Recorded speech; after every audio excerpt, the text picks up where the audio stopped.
नमस्कार, मैं हूं आर के वर्मा और आप देख रहे हैं एबीपी न्यूज।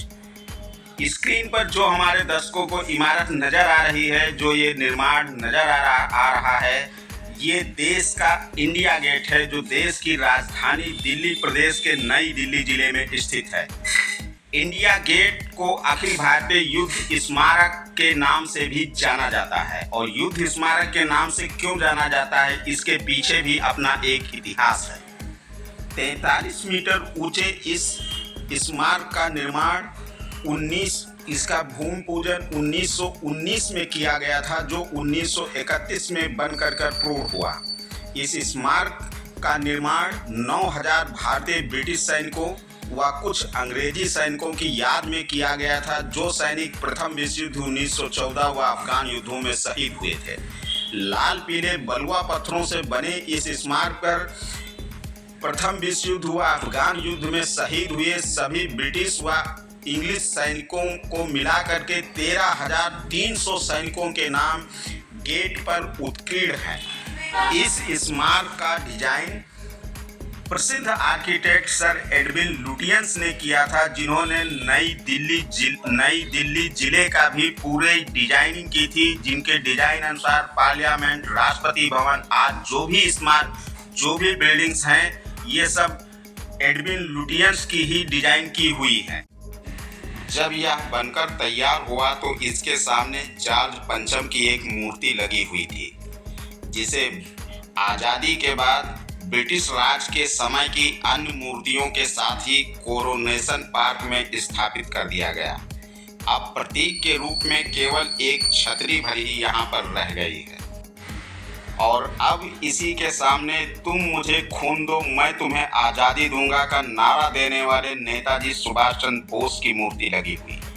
नेताजी सुभाष चंद्र बोस की वीरता के बारे में सभी जानते हैं, जैसा कि एक कवि ने लिखा भी है कि आज़ादी की जंग में आज़ाद हिंद फौज बना, जन जन में जगाए जोश को प्रणाम है। और जिसने गुलामी को सलामी नहीं दी, कभी भी वीरता स्वाधीनता के बोस को प्रणाम है। तुम मुझे खून दो, मैं तुम्हें आज़ादी दूंगा, जैसे क्रांतिकारी उद्घोष को प्रणाम है। और यूनियन जैक को उतार, सिंगापुर में तिरंगा लहराने वाले बोस को प्रणाम है। इंडिया गेट के मेहराब के ठीक नीचे अमर जवान ज्योति स्थापित है, जिस पर वर्ष में एक बार देश के प्रधानमंत्री व तीनों सेनाओं के अध्यक्ष पुष्पमाला पहना करके शहीदों को श्रद्धांजलि देते हैं। ये है शौर्य गाथा उन जवानों की जो प्रथम विश्व युद्ध व इंडो अफगान युद्ध में शहीद हुए थे। यह ऐतिहासिक स्मारक देश के कोने कोने से कनेक्टिविटी के मामले में जुड़ा हुआ है।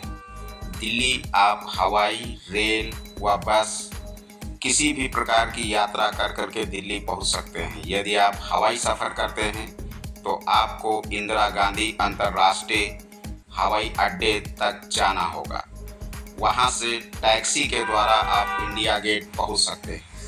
वहीं अगर आप ट्रेन से आते हैं तो आप आनंद विहार, नई दिल्ली व दिल्ली जंक्शन किसी भी स्टेशन पर उतर सकते हैं। वहां से मेट्रो पकड़ करके, मेट्रो के माध्यम से आप इंडिया गेट के निकटतम मेट्रो स्टेशन केंद्रीय सचिवालय व खान मार्केट उतर सकते हैं। केंद्रीय सचिवालय मेट्रो स्टेशन दिल्ली मेट्रो की येलो लाइन पर स्थित है। वहीं खान मार्केट दिल्ली मेट्रो की वायलेट लाइन यानी कि बैंगनी लाइन पर स्थित है। यहाँ से आप पैदल व ऑटो द्वारा इंडिया गेट पहुँच सकते हैं। हम अपने दर्शकों को बताते चले कि इंडिया गेट में देखने के लिए किसी भी प्रकार का 1 रुपये का भी टिकट नहीं लगता है। ये पूरी तरीके से निःशुल्क है। इसको आप देख सकते हैं। और ये पीएमओ का जो राजमार्ग था पहले, जिसे राजपथ कहा जाता था, मोदी सरकार ने जिसका नाम बदल करके कर्तव्य पथ कर दिया है, कर्तव्य पथ पर स्थित है। यहाँ से जो सबसे पास का मेट्रो स्टेशन वो केंद्रीय सचिवालय है, जिसकी दूरी लगभग 2 किलोमीटर है। तो ये थी इंडिया गेट की पूरी दास्तान, बनने से लेकर के आज तक। यह पूरी जानकारी आपको कैसे लगी हमें कमेंट बॉक्स में कमेंट करके ज़रूर बताएं।